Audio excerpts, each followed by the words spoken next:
Dalam Buzzpop hari ini, produksi The Batman kembali ke United Kingdom. Florence Pugh bakal mewarisi nama Black Widow. Dari Thor ke Hulk, ikuti penjelasan baru oleh Chris Hemsworth.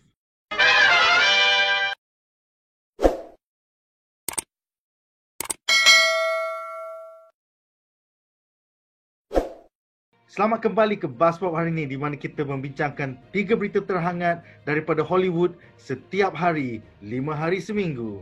Di dalam panel malam ini, kita mempunyai Nazir Khan daripada Screenbite.com dan juga Wan Muhammad daripada Aliwan Toy Shop. Hey guys! Berita pertama kita malam ini adalah pengumuman 6 produksi besar daripada Hollywood bakal memulakan produksi kembali di United Kingdom. Mission Impossible 7 was originally set for a July 2021 release, but was pushed back to November of that year due to filming delays caused by the COVID-19 pandemic. Now, crew members for Mission Impossible 7 will be allowed to return to England to finish filming at Warner Bros. Studios Leavesden in Hertfordshire, as the British government is granting a number of film and TV productions exemption from the following quarantine rules. Other major blockbusters set to start or resume filming in the country include Universal Studios' Jurassic World Dominion, Warner Bros.' Fantastic Beasts 3, Sony's live-action musical adaptation of Cinderella, and Disney's remake of The Little Mermaid. However, the exemption comes with conditions. The productions that are restarting will only be filming in England, and crew members will be restricted to a bubble environment where they will live in close proximity to the production area and will not be able to live to the surrounding community. Menurut Culture Secretary United Kingdom Oliver Dowden, the world's biggest blockbusters and high-end TV shows are made in Britain. Our creativity, expertise, and highly successful tax reliefs for our screen industries means that we are an in-demand location that in turn delivers a great return for our economy. We want the industry to bounce back, and exempting small numbers of essential cast and crew from quarantine is part of our continued commitment to getting cameras rolling safely again. Okay guys, so apa pendapat korang? Aku nak komen pasal Mission Impossible sebenarnya. Bila nak habis Mission Impossible ni? Sampai dah 7 lah. Orang yang sama muka. Pasal kejayaan Mission Impossible 6, penulis pengarah Christopher McQuarrie terus dapat order daripada Universal Pictures untuk buat 7 dan 8 back to back. So sebenarnya sekarang dah plan dia macam trilogy in Mission Impossible Christopher McQuarrie. Because pada aku dia membawa pendekatan yang fresh dan dia buat stunt yang berani mati. i.e. buat Tom Cruise melayang-layang terlekat dekat pintu kapal terbang lah apalah. That it refreshes, and bila dia bawa elemen-elemen baru macam Henry Cavill daripada dunia Adiwira, jadi aku jadi suka pilih MI. Dan dia pandai, lepas dia tengok kejayaan Henry Cavill tu, sekarang dia bawa Agent Carter daripada MCU untuk menjadi satu watak utama dalam MI7 dan MI8. Aziz, apa pendapat kau tentang berita bahawa The Batman bakal menyambungkan produksi kembali hanya di England? Pasal sebelum ni dia shooting dekat Glasgow. So masa sebelum, just before COVID punya lockdown, memang dia dah turun balik ke England. So apa pendapat kau yang Gotham City adalah England? Wow, aku macam actually masa tengok teaser yang Matt Reeves keluarkan Batman in Red punya dalam Red Room tu macam gila edgy doh. Macam dia is a different look from other Dark Knight yang kita pernah tengok lah, from daripada zaman Tim Burton lagi. Yang ni ada collar, okay? Yang ni dia ada collar. Apa? Batman ada collar. Collar kalau kau perasan. Lepas tu dia punya goggle pun lain kan? Yes. Dia ada kind of goggle. Telinga dia nanti lain juga. So macam wow, I think it's a fresh approach for the movie adaptation. So I wonder lah how Matt Reeves boleh tackle the story actually. For me, beside character, beside Bruce Wayne, aku nak tengok what kind of villain yang akan keluar. Dia dah bagi tahu kan villain siapa. Rasa aku The Penguin, right? Dia dah announce yang ada Catwoman, kau ada Riddler dan kau ada Penguin. Tak silap aku, Penguin siapa? Jonah Hill Tak. Colin Farrell. Kan? So agak controversial kerana Colin Farrell kan badan tegap. Kenapa suruh jadi penguin yang borok-borok? So it might be a fresh take on penguin lah. Penguin yang tegap. Bagi aku production dia kat England. Tapi I think that they just gonna portray Gotham City as what the comic yang diorang portray nantilah. Cuma they want to shoot kat England maybe sebab macam tu lah, infrastructure yang bagus, tax relief. They want to take that advantage in order to reduce the production cost dan become effective in filming.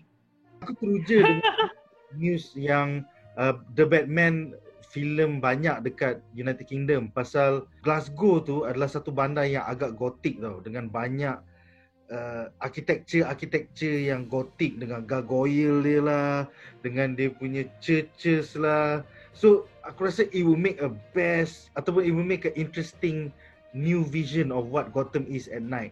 Cuma bila dia cakap shooting kali ini yang diorang kembali lepas COVID-19 ni hanya di UK, di England, aku tak boleh imagine. Pasal pada aku, London ialah satu bandar yang moden. London masa Perang Dunia Kedua dah kena bom berkali-kali. Jadi, there are patches of London yang moden, tiba-tiba old school, tiba-tiba moden balik, tiba-tiba old school. Dia macam kau tengah jalan dekat Jalan Bukit Bintang, moden.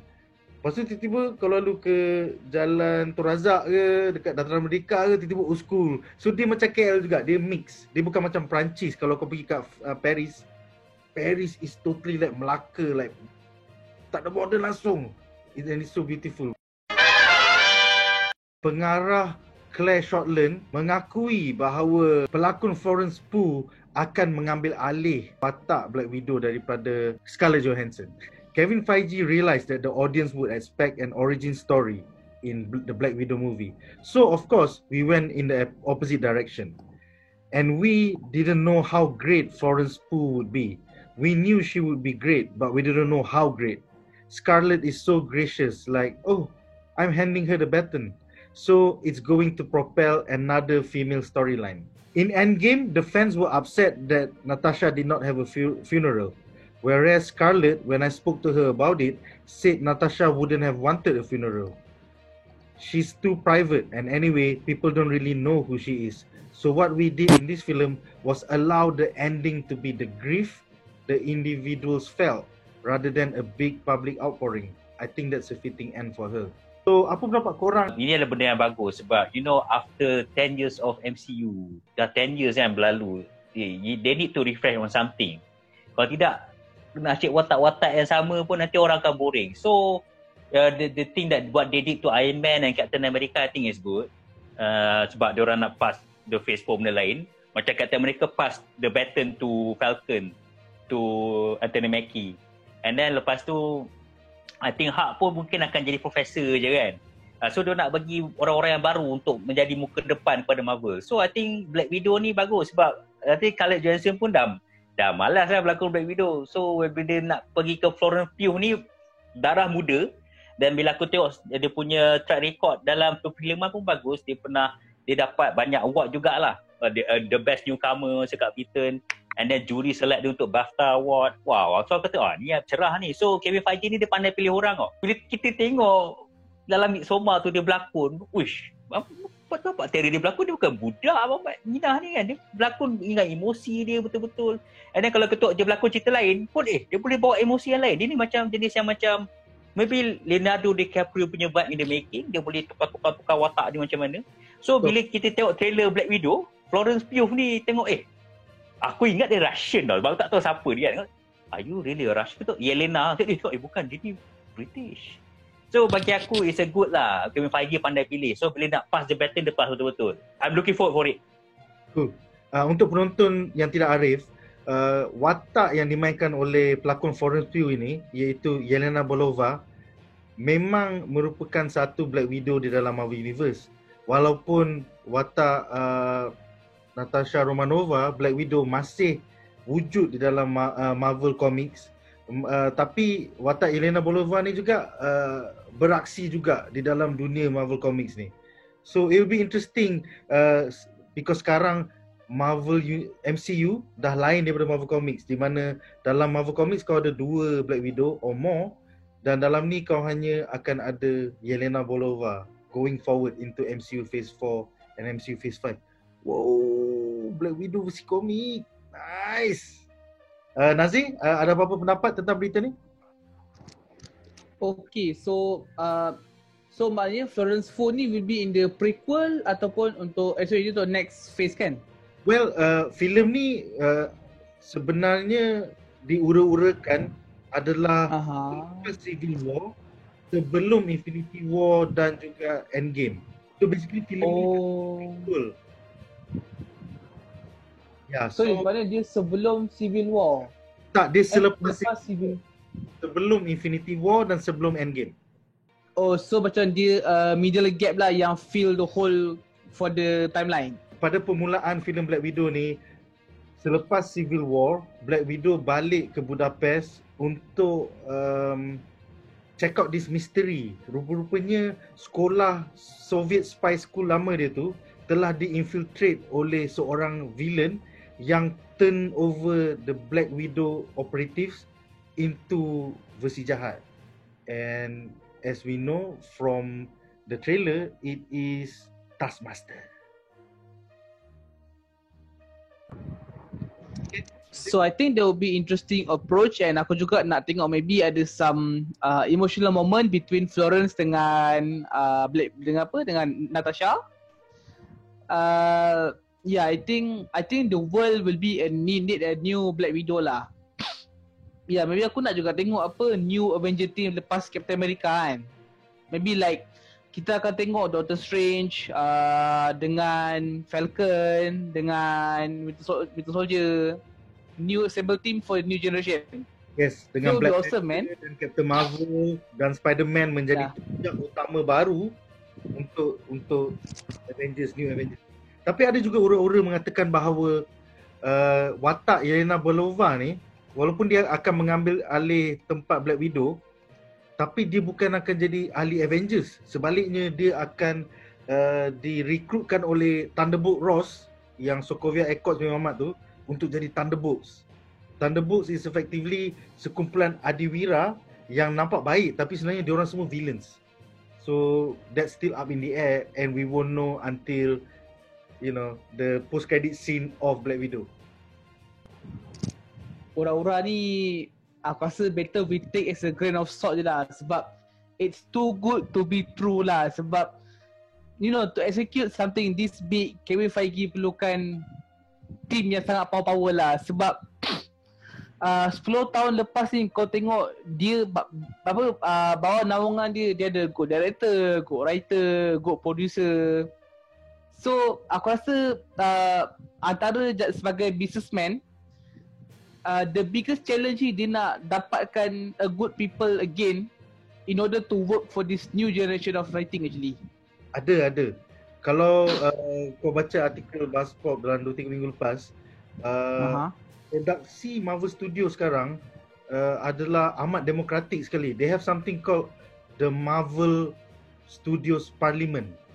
Parlimen ini terdiri daripada penerbit-penerbit berjaya selama 11 tahun MCU ni. Jadi kau ada Nate Moore yang telah menerbitkan Black Panther, kau ada penerbit Infinity War, Trinh Tran dan juga 2-3 penerbit lagi. So basically diorang ni dah buat hits for 11 years. So apa diorang buat ialah diorang tolong jaga quality control of MCU even dari fasa pre-produksi, masa kau mula-mula cari penulis, masa kau mula-mula cari penerbit, masa kau mula-mula. So diorang macam R&D lah in a sense. And all throughout the production, daripada pre-production, production, post-production, diorang macam prefect, diorang akan check each other's work macam okay ni nampak macam best tapi scene ni boleh lawak lagi. Jom kita buat reshoot. So aku percaya in the Marvel Parliament. So sekarang MCU bukan hanya ada Kevin Feige sebagai tunggak utama that's making all the business deals, but bawah Feige juga dia ada 5 hingga 7 orang the Marvel Studios Parliament yang ensure quality control of MCU going forward into MCU Phase 4, MCU Phase 5. Diorang ni kira macam monitor yang check each other and make sure kerja setiap orang equally awesome. Cuma aku tak tahu apa jadi dengan Captain Marvel lah. Dekat sini aku nak tambah sikit pasal aku cakap pasal Marvel Parliament tu Okay, walaupun Kevin Feige is the Senate, kalau kau faham maksud aku, kan? Bagi aku kalau aku nak sentuh dia punya salah satu cara diorang nak pilih director ataupun masa pra-production lagi kan, aku bagi contoh macam ni lah. Contoh macam masa Kathleen Kennedy nak pilih orang director untuk direct Last Jedi kan. Dia pilih Rian Johnson. Pada masa tu apa, kita macam aku tak berapa kenal sangat Rian Johnson kan, sebab aku tak research sangat pasal dia. So, maybe lah we all trust in Kennedy. We all trust in Lucasfilm because what happened in Force Awakens and lepas tu Rogue One boom kan. Then suddenly menghampakan kita. Lepas tu bila kita tengok Rian Johnson punya mentality ni, macam kita tengok filem dia lain, dia ada dunia dia sendiri dan dia tak sesuai untuk buat world building yang orang lain yang besar. So bagi aku, I think Marvel punya parlimen dengan orang-orang team yang buat ni, dia orang betul-betul professional lah. Macam dia orang tahu, this director, they know what they do. Macam Edgar Wright, kenapa dia orang tenang Edgar Wright? Sebab apa? Sebab ada sebab tertentu, walaupun director tu bagus. Macam Rian Johnson, dia bagus sebenarnya. Macam kita tengok apa, yang apa, Knife Out kan? It's very good. Tapi bila kau nak buatkan konsep tu dalam Star Wars, tak kena. Star Wars ada banyak-banyak part-part lain yang pelik. Tadi kau ambil part yang lain, kau tak habis semua gear semua rosak. So bagi aku, macam kita tahulah, macam kita belajar yang kita belajar dulu, the circle of plot kan, plot circle, the hero journey. Star Wars guna hero journey. Rian Johnson punya konsep lain. So bila kau ambil benda director yang pemikiran bukan hero journey, tahu nak plot twist. The twist semua gear dah rosak. Kalau Star Wars dia tahu, belah sini kau plot twist Macam Nolan lain. Nolan dia akan buat semua realistik sebab tu kenapa Nolan tak direct Star Wars, ada sebabnya kan. So I think betul lah dia punya check quality control ni bukan sahaja ikut macam Kevin Sugihara kata kan. Apa ni, Guardian of Galaxy ada lagu, nak letak lagu ke? Tak kena. Kau nanti dah bila foundation kau dah buat benda lain kan, kalau kau tak ikut kau punya acuan foundation tu, kau main letak je apa-apa foundation kau untuk buat cake, sekali kau letak hotdog dalam tu. Hotdog memanglah sedap, aku pun suka hotdog, tapi bila kau tak kek dengan hotdog serentak, sampah. So bagi aku betul, bagus tu madu parlimen ni. Actually pasal sebenarnya Lucasfilm pun ada juga macam kalau MCU ada Marvel Studios Parliament, Lucasfilm ada Lucasfilm Story Group Apa Wan, betul ke nama dia? Story Group. Betul, Story Group. Pablo Hidalgo yang lead. Ya, masalah kelainan utama di antara Lucasfilm Story Group dengan Marvel Studios Parliament adalah Lucasfilm Story Group terdiri daripada penulis, while Marvel Studios Parliament terdiri daripada penerbit. Jadi penerbit ni cara berfikiran dia ialah duit, dollars and cents. Macam mana nak mendapat kejayaan, macam mana kita nak angle macam mana. Kalau penulis, dia tak tahu tentang bisnes, tapi dia tahu about the art. So pada aku itu adalah masalah Lucasfilm Story Group. Dia orang hanya pentingkan the art. Sedangkan the Marvel Studios Parliament think of the whole product. Sama ada correct. But at the same time, dari segi kreatif benda ni boleh berjaya ke tak. So that's why it's a nice balance Pelakon Chris Hemsworth bakal melalui transformasi fizikal untuk memainkan watak Hulk Hogan. Di dalam sebuah wawancara baru dengan majalah Total Film, Chris Hemsworth revealed that he will have to train even harder to play WWE's Hall of Famer Hulk Hogan in the upcoming biopic about the Hulkster. The film was first announced back in February 2019 with Todd Phillips of The Joker slated to direct. As of now, the rest of the cast is unknown and Netflix holds the exclusive rights to this biopic film. This movie is going to be a really fun project. As you can imagine, the preparation for the role will be insanely physical. I will have to put on more size than I ever have before, even more than I put on for Thor. There is the action as well as the physicality and the attitude. I will also have to do a deep dive into the rabbit hole of the wrestling world, which I'm really looking forward to doing. Before noting that he will also have to dye his hair blonde and add in some balding and a mustache to complete Hogan's trademark look. So, apa pendapat korang bahawa Chris Hemsworth akan transformasi daripada Thor kepada Hulk? So maksudnya Thor dalam Avengers duk gaduh-gaduh dengan Hulk dan sekarang dia pula jadi Hulk. Ini gila tu. I think casting diorang ambil Chris Hemsworth ni actually banyak je orang boleh jadi Hulk kan. Tapi the reason why dia ambil Chris Hemsworth ni maybe sebab just nak the subconscious mind of the Marvel fan. bila kau kata Hulk Hogan, Thor dengan Hulk, that is just one slide yang diorang fikir lah. And then bagi aku Chris Hemsworth, he can do it lah because body physique dia dah okay, cuma dia kena bulk je. Cuma aku rasa fizikal dia bukan nak bulk. Dia susah nak jadi master dengan balding tu. Dia kena terapi tu. Chris Hemsworth ni cakap, aku jadi botak dulu dengan rambut panjang macam tu. Lepas tu perangai Hulk Hogan kau tahu lah macam mana. Dia macam happy go lucky kat pentas tau. Kim Hemsworth suka watak macam cool sikit kan. Tapi bila dalam angle tu Thor dia dah jadi macam gila dah kan. Dia kau kena buat macam ni lah. Kau kena buat macam ni lah. So bagi aku it's a good lah. And then bila kau announce Todd Phillips jadi dia punya director, I think ni akan more emotionally lah. I mean dia ada macam kau tahu Joker kan macam dia buat. So I think he deep dive down in Hogan punya. Instead kalau kau nampak kat luar mungkin riang macam tu kan. Tapi kat dalam mungkin dia buat macam tu kan. Dia nak attention, tolonglah aku sakit kat dalam. Kita tak tahu. Macam Rick kan. Wal-wal budak-budak. Mungkin itulah cara dia punya wal-wal budak. Kita tak tahu. So I think I want to explore that kind of Hulk Hogan. Sebab I think after a while bila career dia actually macam jatuh. Sebelum jatuh tu dia keluar pada wrestling. I think I heard the documentary before yang mana Hulk Hogan actually dia cakap. Actually dia tak tahan lah dengan wrestling apa semua dah. The fame is too much lah. Tapi dia kena buat tu sebab tu memang kerja dia. So I would like to see on how Todd Phillips want to dive into that. And of course lah, I think kalau Hulk Hogan benarkan untuk cerita benda tu bagus juga. Of course we gonna know what happened actually. Dan untuk tambahan aku ingat lagi Masa TV7 dulu dia buat dia playback animasi Hulkamania. So aku ingat lah siapa orang Arab pakai benda ni. Aku tahu itulah yang Syekh yang dia kalah kan. Asyik kena troll dia Mamat tu. Jahat betul. Teori Brazil aku kan, sebenarnya aku rasa ejen untuk Chris Hemsworth ni dia ada kawan yang kerja dalam Netflix tau. Macam asyik dapat job daripada Netflix je. Extraction pun Chris Hemsworth juga. Jadi Hulk biopic pun Chris Hemsworth juga. Macam secretly lah, maybe ejen tu ada member kerja kat Netflix lah. Aku terfikir tau macam okay, aku kenal Hulk Hogan tapi tak ada nak kata aku ni big fan of WrestleMania ataupun World Wrestling Entertainment, but I do know iconic Hogan dalam wrestling. So, watak dia memang happy go lucky. Dia macam uncle yang always be there to make you happy dalam entertainment world tau.